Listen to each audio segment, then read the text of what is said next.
Šiuo metu randuosi prie gana įdomios, labai senovinės šventyklos Indijoje, vadinasi Džaganatha šventykla.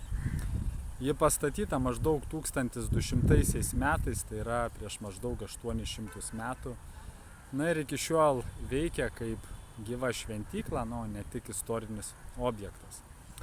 Ir vienas iš labiausiai stebinančių aspektų tai pagrindinio bokšto viršuje esanti masyvi konstrukcija ir simbolis sveriantis 10 tonų. Iki šiol tiesiog istorikai ir inžinieriai diskutuoja, kaip tokį svorį buvo įmanoma užkelti tokį aukštį, ko nepadarytų net šiuolaikinė technika.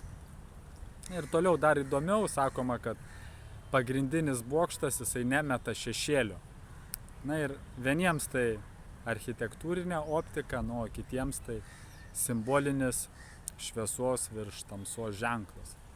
Ir vietiniai taip pat pastebi, kad virš pagrindinio bokšto niekada neskraido nei paukščiai, nei lėktuvai.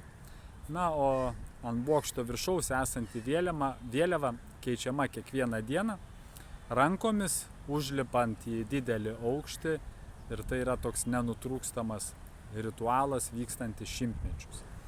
Ir dar vienas unikalus dalykas - šventyklos virtuvė.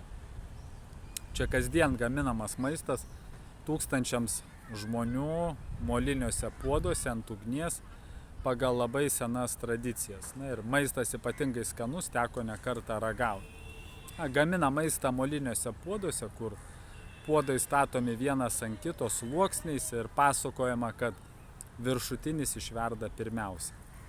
Ir šioje šventykloje garbina Dievą tokiame žaismingame pavidale su didelė šypsena ir vadina jį Džaganatha, kas reiškia visatos valdovas. Ir vieni šią šventyklą vadina architektūros ir tradicijos fenomenu, o kiti stebuklu. Bet kuriuo atveju ši vieta tikrai išskirtinė ir verta dėmesio. Džai Džaganatha.